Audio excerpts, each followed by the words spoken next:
You're too smart for me, sister. I guess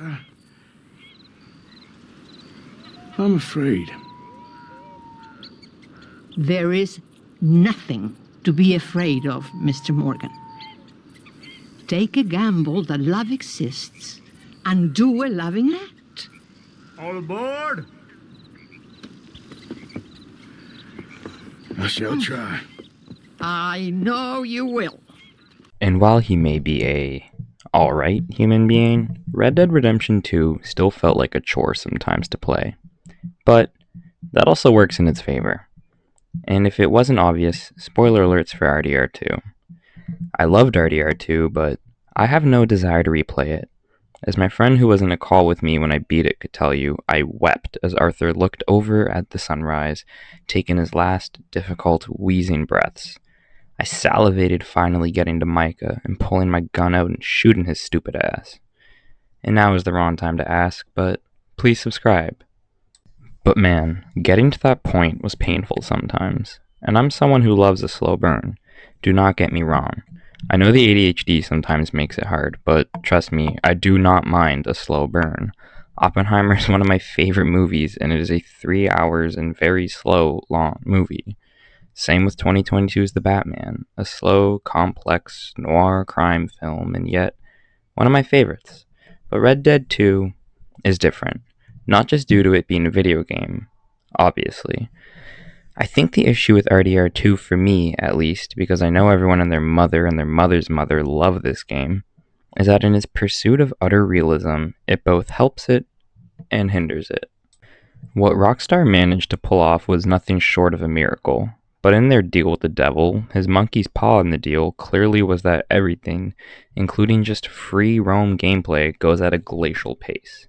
Cleaning your guns so they don't lose stats, the weight management, the skinning animals cutscenes, the slow walk throughout the camp, managing your core and your horse's core. All of this adds time to what is already a long, grueling experience. Now, some of these systems are not inherently bad.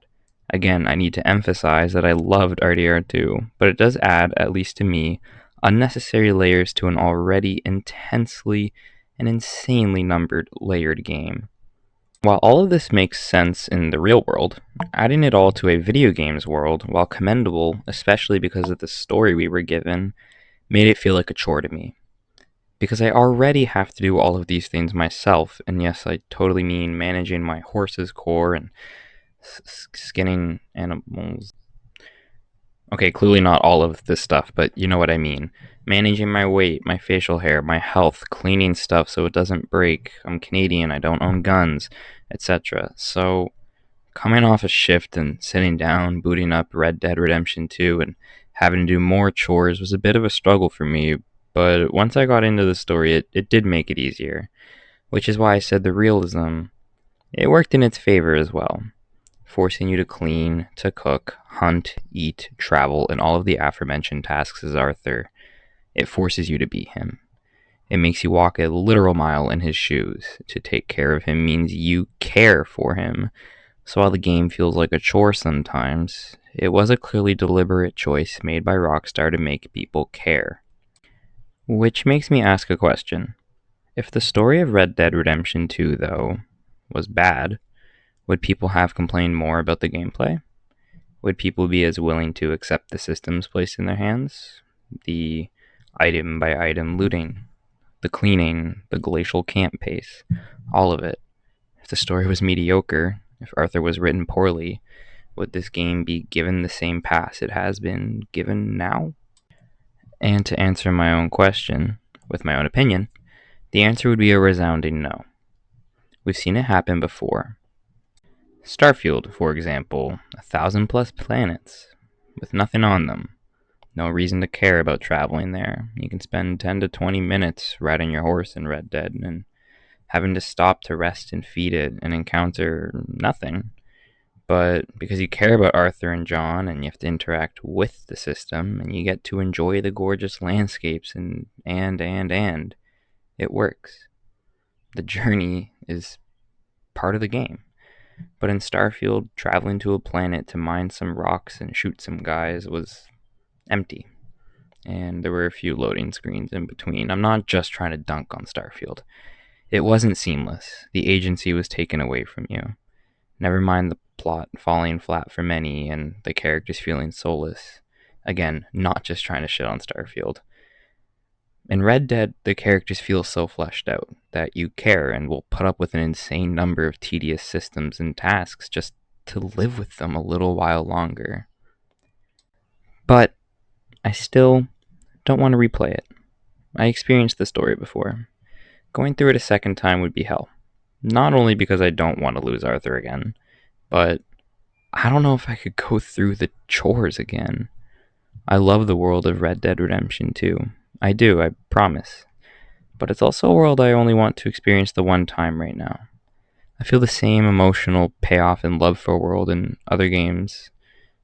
Take Cyberpunk, Expedition 33, Bioshock Infinite, and the like, for example. And to me, I could replay many of those games endlessly. To me, the gameplay in those games gelled a little better for me. And while yes, they were faster paced and offered more fluidity, that doesn't mean I'm a cod brain short attention span kind of gamer. Because those games aren't perfect either. I don't love the brain dance sequences in Cyberpunk, because while yes, it offers a different approach to gameplay and gives you insight into how this world works, it was still tedious for the sake of tedium, in my opinion. And that pulls me out. I understand why Rockstar added things like the weight systems, the gun cleaning system, etc., but sometimes it felt like it was there just to say it was there, just to pad out the runtime of an already long game. And while it made you spend more intimate time with Arthur, hold up. Spend more time getting to know Arthur. That's a much better way to put that. And to really get into his head. It still felt less like an integral part of the game and more just a reason to keep you there, for better or for worse. So, yeah. Here's my controversial take on Red Dead Redemption 2. I played it about 2 or 3-ish years ago, and it has stuck with me, both for the plot and for my feelings about the gameplay. I have debated this in depth with many a friend, and while we agree to disagree, I now don't feel safe in a room with them. It is a gorgeous story, though. I mean, it really just boils down to a group of found family falls apart and one of them contracts tuberculosis and freaking dies. And man, it is a whirlwind. Maybe one day I will replay it and change my mind. I am open to this. I am always open to having my perspective change. But for now, I feel content that I just experienced this story. Anywho, please don't hate me now. All 20 people who will see this. And yeah, as always, here's a awkward outro. Next video might take a little longer. I'm gonna be busy for the next 2 weeks. But yeah. Okay, bye.